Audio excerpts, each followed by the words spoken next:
Hey folks, it's Marvin Cash, the host of The Articulate Fly, and we're back for the final Southwest Virginia Fishing Report of the Year with Matt Reilly.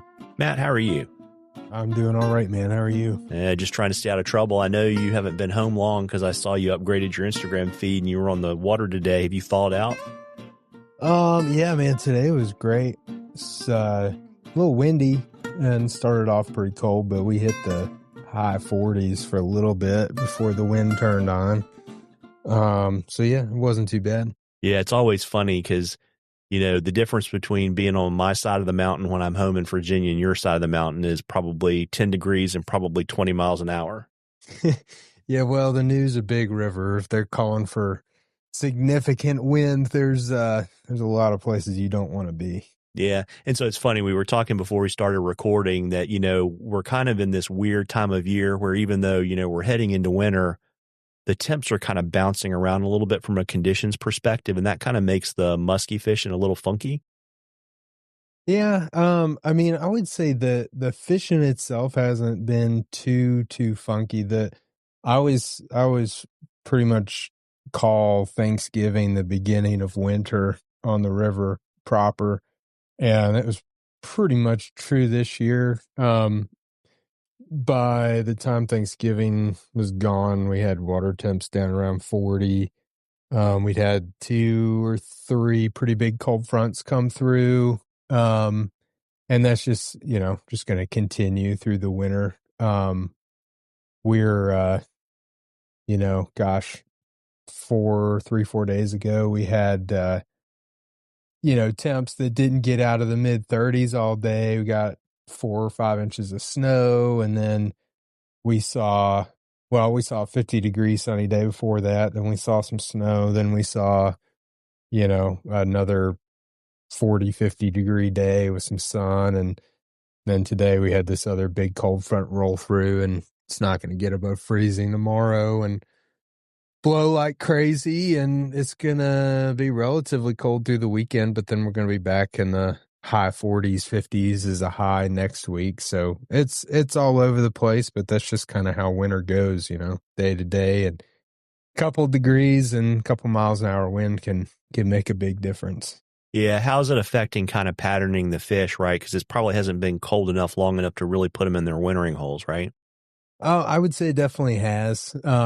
They, like I said, I would define winter on the river, like I said, as, basically 42, 43 degrees and cooling, which we passed back at the end of November. And that's what's gonna pack everybody into those areas. So, before that, you're seeing fish kind of in more sort of marginal fringy areas. And now, it's like the meat of the meat. And that's where you need to be spending your time.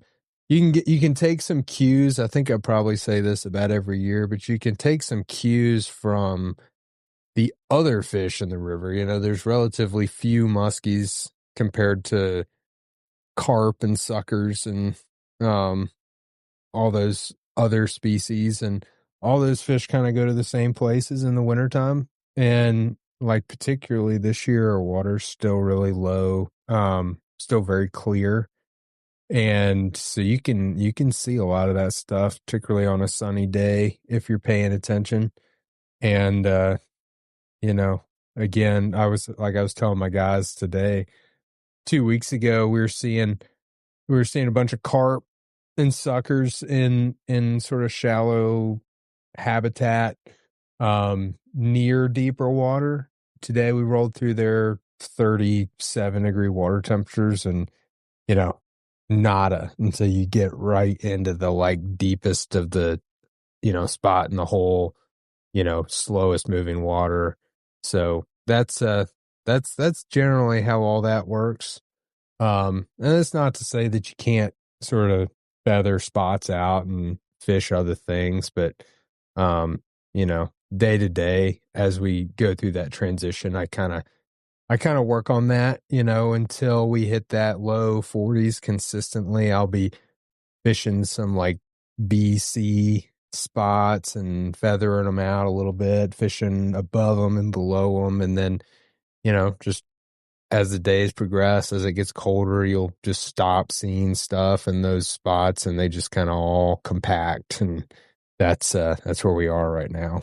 Got it. And of course, you're a pro at not freezing to death in weather like this. But for folks that want to get out on their own, you got any kind of inside baseball tips and tricks for, dealing with the wind, really from kind of an apparel perspective and a comfort perspective, and the temperatures, because I mean it's cold, and then it may not get dark until around 5 o'clock, but once that sun drops behind the ridge, it starts chilling off pretty quickly. Oh yeah. Yeah, I will say, so just sort of how I approach every day. I have a pair of Sims, like like I don't know what you call them exactly, like rain bibs, basically. I've got a pair of Challenger insulated bibs. I've got a puffy jacket, got a raincoat, and I've got a Challenger jacket, which is basically like a windstopper raincoat that's insulated pretty heavily as well. I've got my waders, and I've got like knee-high muck boots. And man, if I'm in the jet boat and the water conditions are such where I'm pretty confident that I'm not going to have to get out of the boat all day, I'll stick to my boots and my pants. If it's going to be real cold, I'll wear insulated stuff. If it's going to be, in the high 30s, 40s, I might just wear sort of my wind rain type stuff. I try to avoid the waders as much as possible, especially if I'm going to be sitting down rowing, because I know my feet are going to get cold. That's always the biggest battle with waders, because you get your blood flow restricted around your ankles where your pants and your boot laces and stuff are, and your feet turn into blocks of ice, and you're just not really walking around doing too much. So I'll try to avoid that as much as possible. If I have to wear waders, if I'm in the raft or something, I'll usually wear waders. But I also pretty much in the winter always have a couple pairs of gloves, neoprene gloves if I'm not be fishing, like if I'm just rowing the boat. I like neoprene gloves. They're a little bit bulky. You don't have the dexterity that you have with like a fingerless glove. But they're waterproof and they're warm, so they're pretty comfortable. And if I'm gonna be fishing, then I usually wear a pair of fingerless insulated gloves. And regardless, I usually wear a pair of like heavy duty, extra large latex gloves below, underneath of those, just to keep your hands from getting wet. Because that's really what saps a lot of the warmth out of your hands, and it's tough to recover from is if your hands get wet. So, and those are very easy to fish in. You lose like almost zero dexterity. Man, and then like I pretty much always have a cold weather buff, because that's another place you'll get cold is in your neck. Especially if it's windy, you'll have a breeze hitting you in the back of the neck, and that'll get you pretty quick. Beanie over the hat, over the ears, keeping all that heat in. And then if I, have my ducks in a row, which I rarely do, I'll have my chemical heat warmers boiled down, ready to go. So, I can always have one of those running in my pocket, and they last for like 8 hours. Otherwise, I always have a bulk box of those like hot hands in the truck, give out to people. And yeah, I think that's about it. I always try to eat something warm during the day to lift spirits and kind of bring people back to life if it's particularly nasty. But that's sort of where I'm at. I'm sure there's some other things to do, but that takes care of me pretty well. Yeah. So, folks, listen up. If you're fishing with Matt or you're trying to do it yourself, being cold is pretty miserable. Yep. It's That's sort of the number one, day to day. Like I said, I canceled tomorrow. I gave my guy the option. We're supposed to fish 2 days, so we're just going to fish Friday. But high of freezing and 15 to 25 mile an hour winds takes the fun factor out of it. So even if it's 40 degrees, if you get cold and you lose that battle, it's pretty tough to recover from, and then it's just not going to be fun. So number one priority should just be being comfortable, and then having fun, and then fishing and catching fish. So Yeah. And so, as we kind of wind down into the holiday season, that always means, show season in early 2026 for folks that aren't on the water as much as you are. But I know you're actually going to be on the road in 2026. Where are you going to be so folks can come by and say hi and maybe see a presentation? yeah, I'm not doing much, but I am going back to see my friends in Cincinnati. They've got the Buckeye United Fly Fishers have a little show over there that's been really fun. Really busy in the past.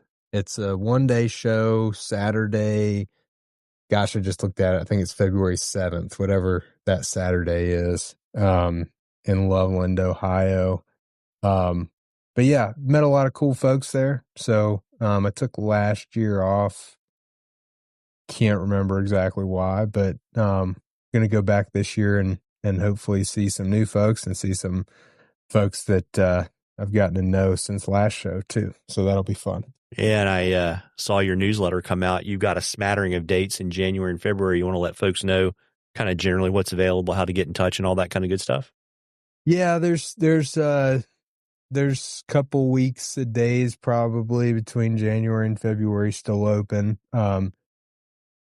Some days will disappear due to reschedulings and things over the next couple of weeks, but you can find all that either through my newsletter if you want to subscribe to that, or subscribe to the website, or just through emailing me or texting me. As I always say, all my information's on the website. It's MattReillyFlyFishing.com, and you can call, text, email, whatever you'd like to do. Get in touch. Yeah, well, there you go. Well, folks, we won't talk again until we're on the other side into 2026. I want to wish everybody a Merry Christmas and a Happy New Year. Merry Christmas and a Happy New Year, Matt. Merry Christmas, Marvin.